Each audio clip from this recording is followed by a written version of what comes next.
Hi, I'm Mandy, the MassMU archivist, and today we are going to be talking about public comfort stations. So, there are actually underneath the museum's lawn two bathrooms that have been filled in and actually exist still to this day underneath the lawn. So, this is a brick from one of those public comfort stations. The white was to give us the idea that it was nice and clean and fresh and was very helpful for sanitation.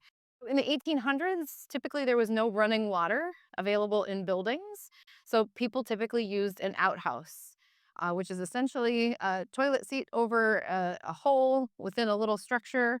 And as indoor plumbing became an option, public spaces didn't have available public toilets.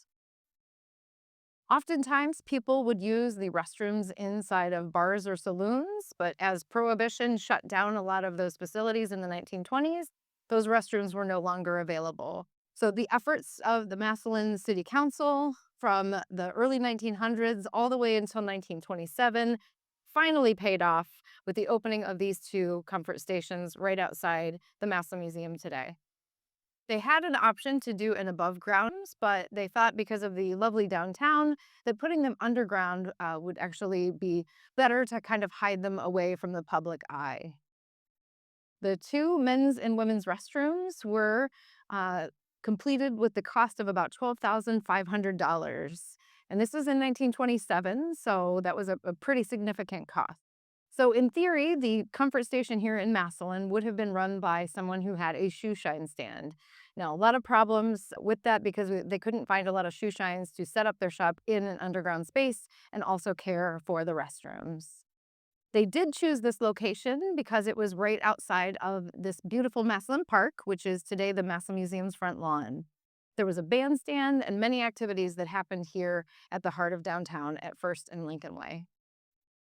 The problem with these underground comfort stations, as we can read in the paper, there are many crimes that took place in these comfort stations, a lot of theft.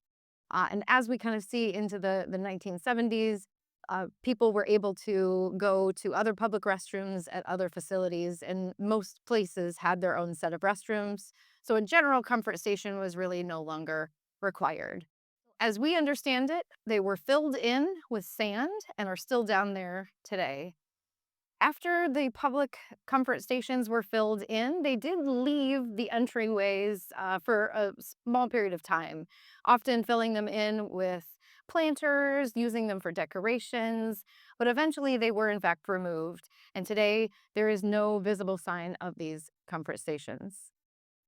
You can see here in pictures of our 2019 streetscape, as they started to pull up the road and repave different sections of downtown, they stumbled upon these underground comfort station walls.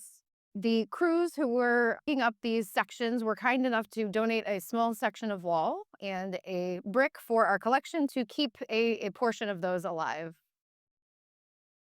So I hope you learned something and I hope you enjoyed our little tidbits on the public comfort stations underneath the Massillon Museum.